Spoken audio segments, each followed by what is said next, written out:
Frères et sœurs, c'est une grande joie pour moi d'ordonner diacre en ce jour le frère Jérôme, d'autant que par une mystérieuse coïncidence de la Providence, le frère Jérôme ne cesse d'accompagner les différentes étapes de mon épiscopat par son esprit de service. Au tout début de ma mission d'évêque, j'ai été convoqué à Rome pour le stage de formation des nouveaux évêques du monde entier. Et le frère Jérôme était là à nous accueillir. Et puis, quelque temps plus tard, nous sommes allés en pèlerinage à Rome pour la canonisation de Saint Charles de Foucault. Et le frère Jérôme nous accueillait encore et nous a fait visiter Saint-Pierre, peut-être un peu inquiet de faire cette visite devant un vieil évêque romain ayant lui aussi des idées sur la basilique Saint-Pierre.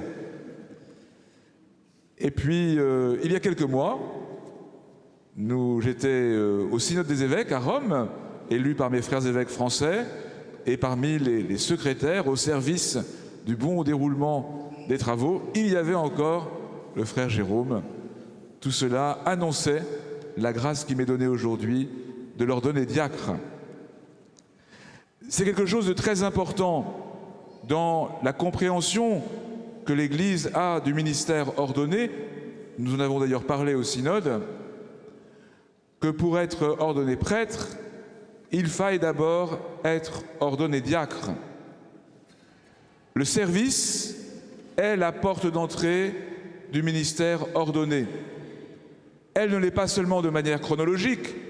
On serait ordonné diacre, et puis le jour venu d'être ordonné prêtre, voire évêque, on passerait à autre chose. Non.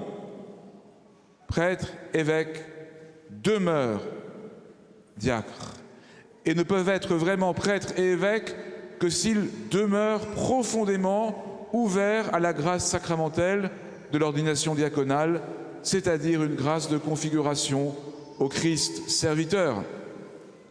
Et les diacres permanents, il y en a 2 parmi nous ce matin, expriment cela et rappellent à tous le caractère premier, fondateur du service. Dans la deuxième lecture, aujourd'hui, nous entendons saint Paul dire aux Corinthiens avec émerveillement que Jésus-Christ, de riche qu'il était, s'est fait pauvre pour nous enrichir par sa pauvreté. Voilà comme une révélation du Christ serviteur, parce que c'est lui le diacre au sens le plus profond du terme. Le Christ, comme saint Paul le médite constamment, n'a pas revendiqué son droit d'être traité à l'égal de Dieu, mais il s'est fait serviteur, il s'est fait obéissant jusqu'à la mort et la mort de la croix.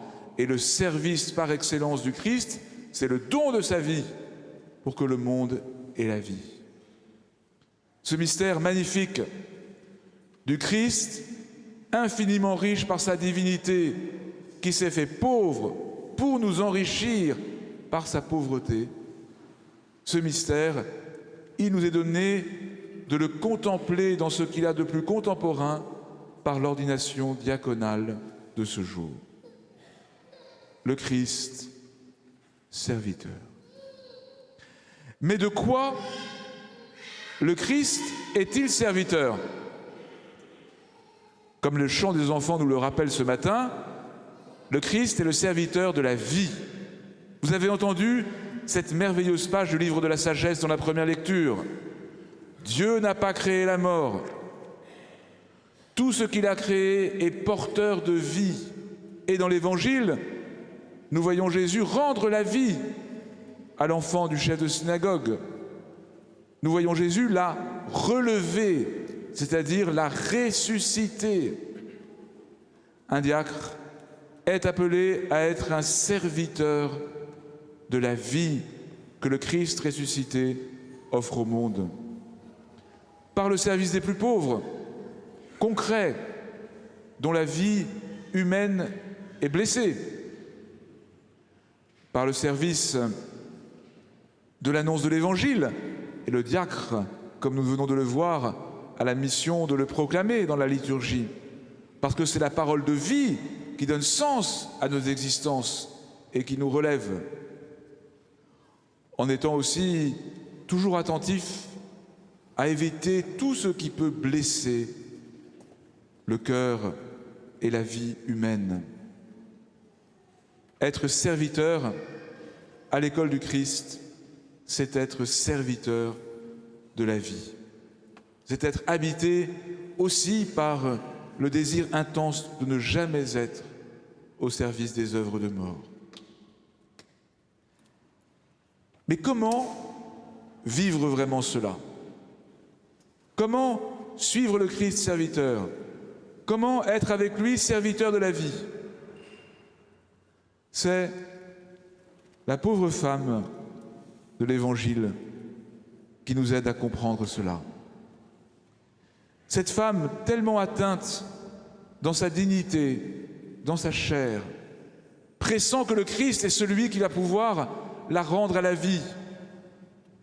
Et elle essaye, dans la foule, de le toucher.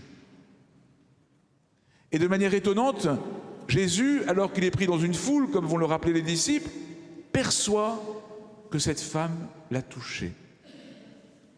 Mais comment Jésus peut-il saisir que cette femme-là l'a touché? C'est saint Augustin qui répond à cette question en disant: cette femme a touché Jésus par sa foi. C'est dans la foi que nous pouvons vivre à l'école du Christ serviteur.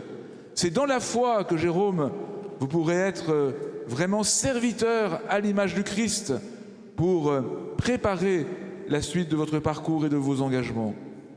Dans la foi, c'est-à-dire dans cette relation entretenue, fondée sur la parole de Dieu, avec Jésus-Christ, vrai Dieu et vrai homme, Seigneur et Sauveur, source de résurrection. C'est dans la foi nourrie de la prière, partagée en Église, à la fois dans une communauté religieuse, mais quand elle se découvre toujours davantage membre de l'Église universelle, c'est dans la foi que l'on peut vivre vraiment à l'école du Christ serviteur, en témoin du Christ serviteur. Jérôme, vous voici invité à être serviteur de la vie dans la foi au Christ.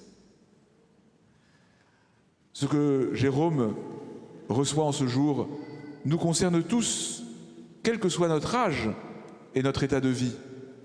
Bien sûr, les plus jeunes peuvent être attentifs aux appels du Seigneur.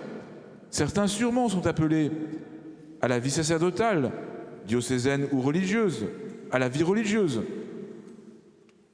Mais tous, nous sommes appelés à être des serviteurs de la vie dans la foi au Christ. Et celle qui nous apprend à vivre cela, c'est Marie, l'humble servante du Seigneur. Il n'est pas indifférent que cette ordination ait lieu dans cette église Notre-Dame de Boulogne,